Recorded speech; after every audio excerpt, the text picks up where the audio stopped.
we are going to look like Lion King. Simba Marara ni nini?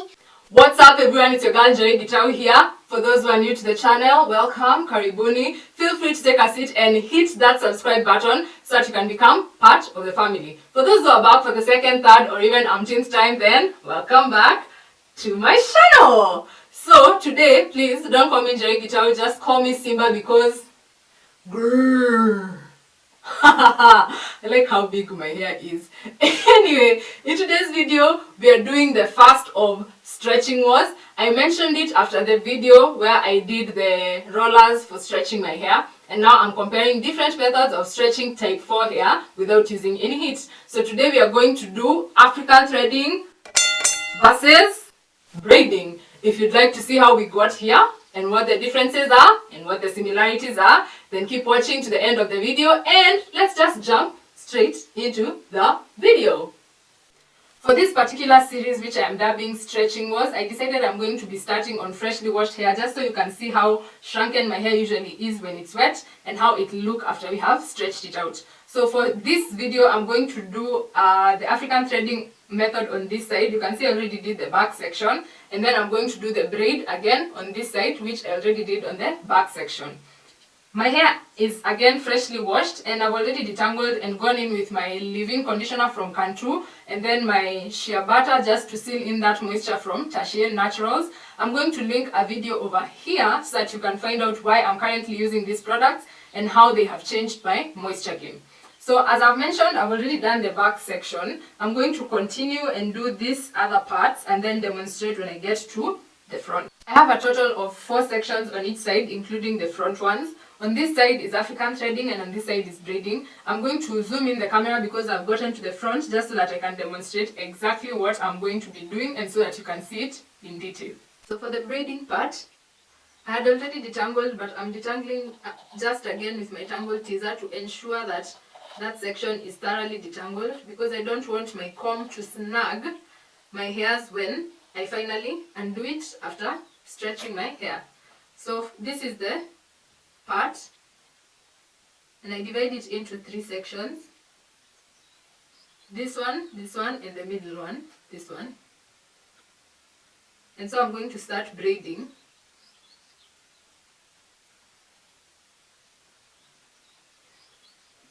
Here in Kenya we call it a matuta. It's not something, it's not anything else by the way, ni matuta too.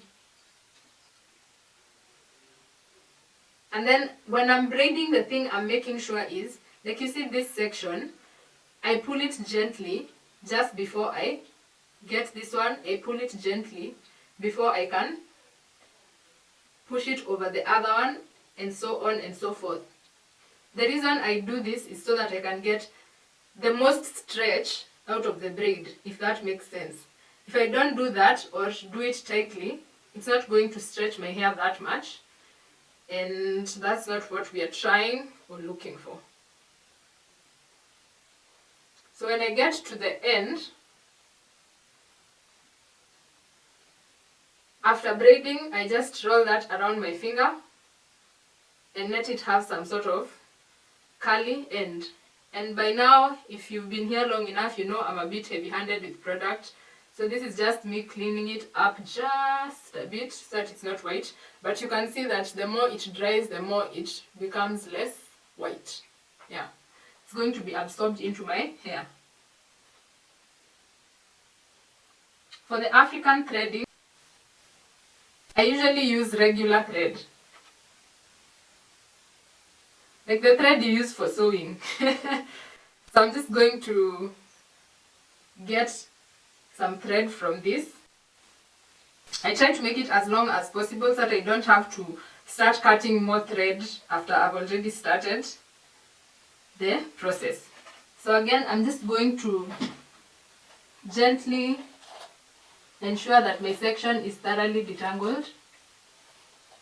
And as you can see, I've already detangled. That's why it's easy for the tangle teaser to go through. This right here, let me look for a way that you can see it. This is my thread. So this is how I hold it. It's like in a fist. And the length of it is left free.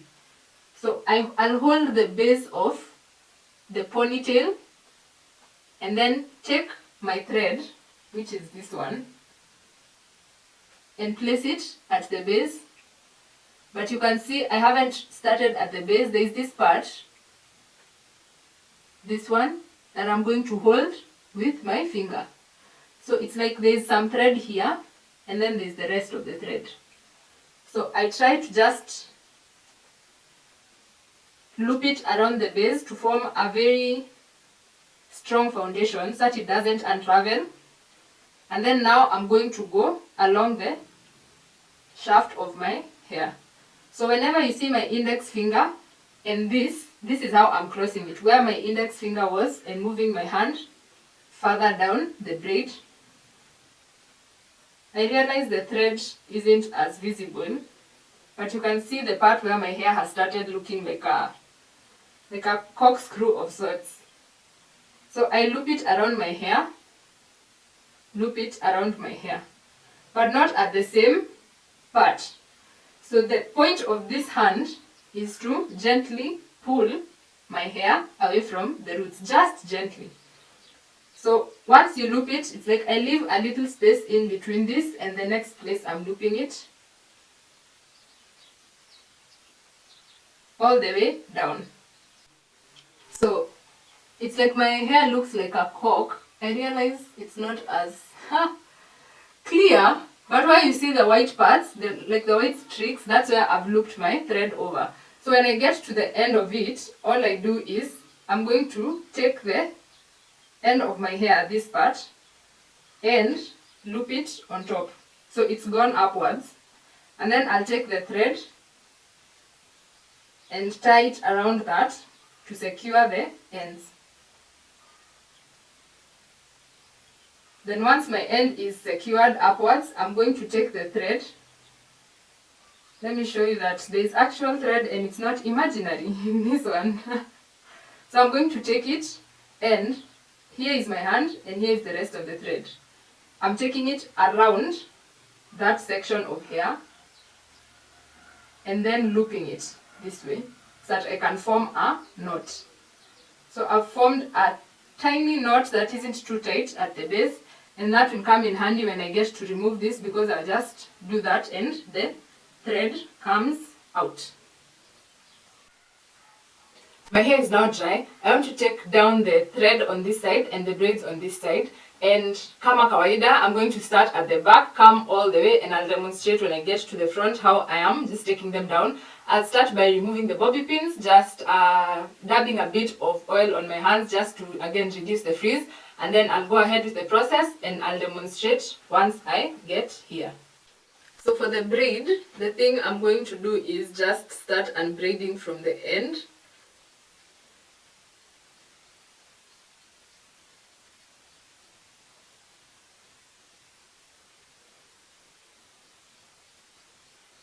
And because I've done it neatly, once I find the three parts, I'm just going to do that, and it unbraids itself just very naturally and very easily.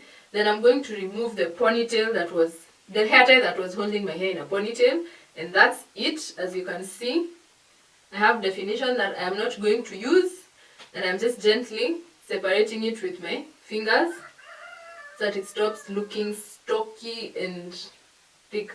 The one thing you'll notice is that because of the hair tie, my hair sort of dried flat. It's not too poofy. As for the African threading method, you can see how it looks like a twist. Here I'm just going to slip that and the knot comes right off, and then I want to see where my thread is here, and from here, this is my thread here. So I'm just going to, and this is my hair. So for the thread, which is what I am pulling, I just pull it and you can see it unraveling. Like, it just unravels all the way to where it started, and there is my thread. Now I'm going to pull the hair tie that was holding my hair in a pony gently, just pull it off, and then do the same and just lightly separate so that I can get my hair not stocky and looking weird. Not that it looks any better right now. Yeah, so that's the takedown process for the African threading. and the braids. Now that I'm done taking down the thread and the braids, I'd like to point out 5 similarities between the different methods and 3 differences between the different methods of stretching your type 4 hair without using any heat. I've written them down, so I'll just read the things that I've noticed as I was using these different methods to stretch my hair at the same time. So the first thing is that both ways are easy to install. Is that English? It is easy to install both the braids and the African threading method, and it's also easy to take down. So that's a pro for them, both of them. Number 2, it's easy to wear them like under a turban, and once you pin them down with the bobby pins, they become really flat. So I'm guessing, although I haven't done this, it would also be as easy to wear them under a wig or a weave that you can remove. That's number 2. Number 3 is that they take about the same time to dry, so I wouldn't say like either method dries out faster, so they pretty early on that one. Number 4 is that both styles maintain moisture. I was wary of this because I've read that for the people who use, I think, yarn to do the African threading method, it can sip a lot of moisture from your hair. So I was glad that the normal thread, the one for sewing, doesn't actually dry out my hair. So both of them retain moisture. And then number 5 is that both methods clearly stretch the hair. I'll try to grab a frame from when I started the video, or rather when I filmed it as I was installing the braids and the African threading, so that you can see the difference in terms of length between now and when I started. As for the similarities, the first thing that I will definitely say I noticed is the amount of stretch. Let me try and stand just a bit so that you can see the difference. So this is the African threading method and this is the braid. You can see that difference. So the African threading method has given me more stretch to my hair. I have a theory for that, because for the threading, you see, you gently pull and then you tighten the thread around your strands so that it maintains a certain shape. So this is how my hair dried, as in when it was straight around the thread.